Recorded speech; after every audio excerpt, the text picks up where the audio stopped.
கர்த்தருக்குள்ளே ஆசீர்வதிப்போம். தொடர்ந்து அந்த ஒரு மனிதனுடைய வீழ்ச்சிக்கு காரணம் என்ன என்பதை குறித்து நான் நேற்றைய தினத்திலே உங்களோடு கூட பகிர்ந்து கொள்ள நான் சொன்னேன்.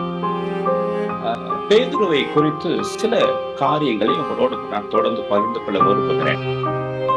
பேதுரு தேவனுடைய இயேசு கிறிஸ்துவனுடைய அழைப்பில் முதன்மையானவன், மேன்மையான இடத்தை கர்த்தர் கொடுத்திருந்தார். ஆனால் அவருடைய வீழ்ச்சிக்கான காரணங்களை ஒன்று ஒன்றாய் தியானிக்கும் பொழுது அது நம்முடைய வாழ்க்கையில மிகுந்த பாடமாயிருக்கிறது. முதலாவது மத்திய சுவிசேஷ புத்தகம் 26ஆம் அதிகாரம் 33 இயேசு தம்முடைய ஊழியத்தை குறித்தும் பிதாவின் சித்தத்தை குறித்து அவர் பேசிக் கொண்டிருக்கிறார்.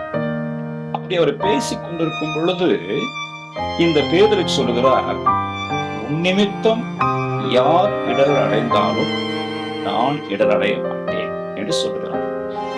இந்த நான் என்று சொல்லுகிற அந்த வார்த்தை பெருமையை, மேட்டிமையை குறிக்கிறது. இன்னைக்கு ஆவிக்குரிய பெருமையும் ஆவிக்குரிய தாழ்மை இல்லாத இடம்தான் வீழ்ச்சிக்கான இடமாயிருக்கிறது. ஆவிக்குரிய வாழ்க்கையில நமக்கு மிகுந்த தாழ்மையும் கீழ்ப்படிதலும் இருக்க வேண்டும். பேதுரு இயேசுவிடத்துல சொல்ற போதே சொல்றாரு, இல்ல ஆண்டவரே, யார் விழுந்தாலும் யார் உங்ககிட்ட இடறி போனாலும் நான் போக மாட்டேன்.